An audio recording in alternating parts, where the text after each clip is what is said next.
Assalamualaikum warahmatullahi wabarakatuh. Halo teman-teman kelas 3, bagaimana kabarnya hari ini? Alhamdulillah lebih baik dan lebih baik. Nah teman-teman, di minggu ke-10 ini kita akan belajar tentang karakteristik atau sifat dari suatu benda teman-teman. Ada yang tahu apa itu karakteristik atau sifat dari benda? Nah yuk kita belajar sama-sama ya teman-teman. Karakteristik atau sifat dari benda meliputi 4 hal. Yang pertama ada kasar atau halus. Yang kedua kekuatan, dia kuat atau tidak ya.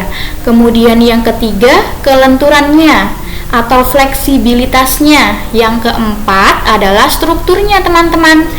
Nah, karakteristik atau sifat dari benda. Semua benda memiliki sifat tertentu, berbeda-beda teman-teman. Misalnya, suatu benda bisa keras, lembut, atau berkilau. Ilmuwan mempelajari sifat-sifat benda melalui eksperimen dan observasi. Apa itu eksperimen? Ayo, ada yang tahu? Eksperimen itu percobaan teman-teman. Dan observasi itu pengamatan namanya. Warna, bentuk, ukuran, dan tekstur adalah beberapa contoh benda yang telah dipelajari para ilmuwan. Ilmuwan menggunakan panca indera mereka untuk memeriksa sifat-sifat dari suatu benda. Ada yang tahu apa itu panca indera yang digunakan untuk melihat atau memeriksa sifat-sifat dari suatu benda? Ya, benar, mata atau indera penglihatan. Nah, ini teman-teman, kalau kita melihat spons ini, warna apa yang kita lihat? Warnanya hijau, Ustazah. Warnanya kuning. Ya, benar. Kemudian, kalau kita melihat payung ini, payungnya warnanya warna-warni, Ustazah. Kemudian, yang di bawah ada bola, kemudian ada peringatan, ada buku, ada jam, gambar, dan lain-lain. Kemudian selanjutnya teman-teman, coba kalian lihat gambar batu batanya teman-teman. Kita dapat menggunakan indera kita untuk menjawab pertanyaan tentang karakteristik suatu benda. Nah, gambar yang pertama ini adalah batu bata yang biasanya digunakan untuk membangun suatu rumah, gedung, atau bangunan lainnya. Kemudian gambar yang kedua adalah blok kaca. Kemudian yang ketiga bal jerami.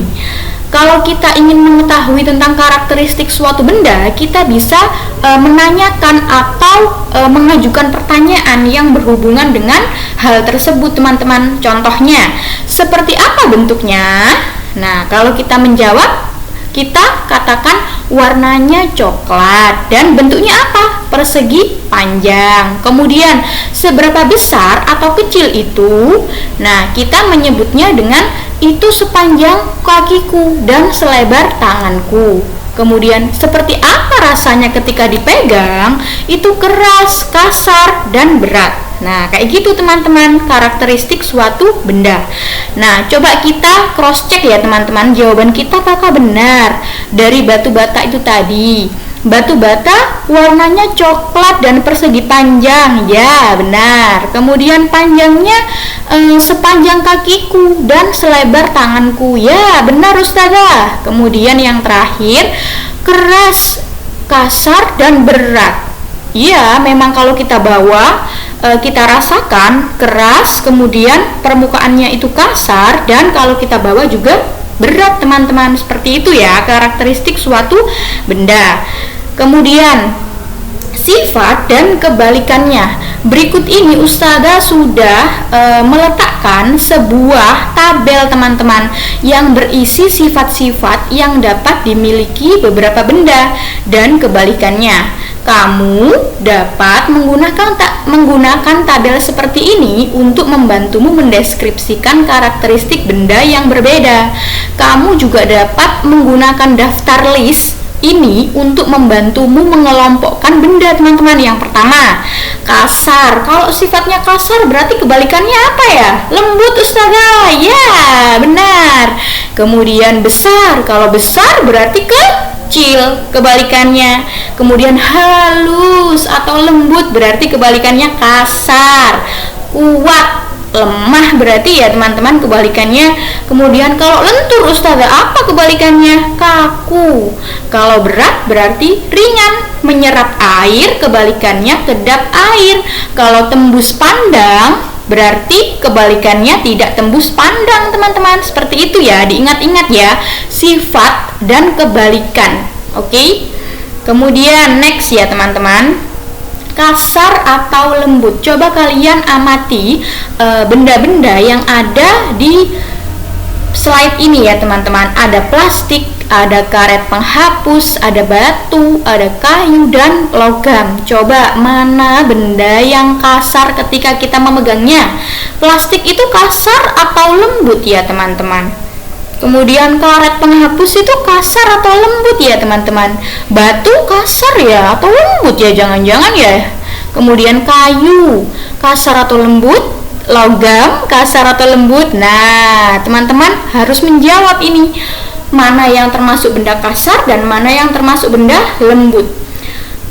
Kemudian kalian juga bisa mengkategorikan atau menggolongkan mana benda yang kasar dan mana benda yang lembut ya teman-teman. Oke. Next ya.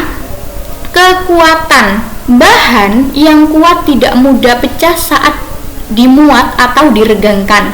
Artinya, mereka dapat membawa beban berat atau menopang benda besar. Bahan tidak harus keras dan kuat. Tas belanja misalnya. Tas belanja kan ada yang terbuat dari plastik, ada yang terbuat dari kertas, ada yang terbuat dari kardus. Nah, macam-macam teman-teman bahannya. Tas belanja plastik misalnya ya, cukup kuat tapi tidak keras. Kalau ibu kita belanja ke supermarket, kemudian membawa barang belanjaan yang begitu banyak, nah, terkadang ketika kita jalan pulang, tiba-tiba plastiknya atau kreseknya itu sobek di tengah jalan. Nah, berarti itu kuat atau tidak ya? Nah, coba kalian bisa lihat ya gambar-gambar ini ya teman-teman. Ini yang dari kardus, kalau ini yang dari semacam kertas, kemudian kalau ini baru yang dari plastik. Nah, ibu-ibu ini di jalan kok bisa pecah ya kreseknya ya teman-teman, berarti kuat atau tidak ya? Next ya teman-teman. Kelenturan. Beberapa bahan juga lentur teman-teman. Mereka membungkuk saat kamu menekannya, mendorong atau menariknya. Saat kamu berhenti, mereka akan kembali ke bentuk semula. Ilmuwan menyebut fleksibilitas properti ini. Jika sesuatu tidak bisa dibengkokkan sama sekali, kata mereka kaku teman-teman. Coba kalau kita meniup sebuah balon itu kan awalnya kecil kok bisa besar, berarti dia memiliki fleksibilitas atau kelenturan. Kemudian ada yang pakai karet gelang untuk membungkus semacam kalau kita biasanya pergi ke sekolah tidak bawa tepak makan, berarti kita bawa kertas minyak, kemudian diisi dengan nasi. Nah, kemudian kita bungkus atau kita liliti dengan karet gelang. Karet gelang itu kan fleksibilitas juga, teman-teman. Next ya.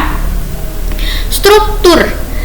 Ini ada bangunan jembatan, teman-teman. Kayu dan logam memiliki beberapa sifat yang sama. Keduanya keras dan bisa juga kaku. Tetapi sifat kayu dan logam lainnya berbeda. Mengapa jembatan di foto ini terbuat dari logam bukan kayu? Ayo, siapa yang mau jawab?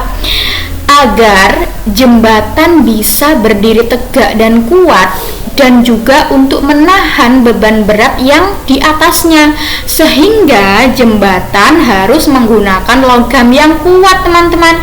Kalau jembatan itu dilewati oleh siapa saja, kan truk-truk besar, kemudian mobil, sepeda motor, dan lain-lain, berarti harus kuat untuk menopang beban beratnya, sehingga memilih lebih menggunakan logam yang kuat daripada kayu. Seperti itu ya teman-teman untuk struktur ya. Nah, finish teman-teman. Kalau ada pertanyaan, kalian bisa tanya ketika PTM ya, besok ya, dengan Ustazah Luki ya teman-teman, atau bisa menghubungi via WhatsApp ya. Thank you. Jangan lupa semangat belajarnya, selalu sehat. Bye bye. Assalamualaikum warahmatullahi wabarakatuh.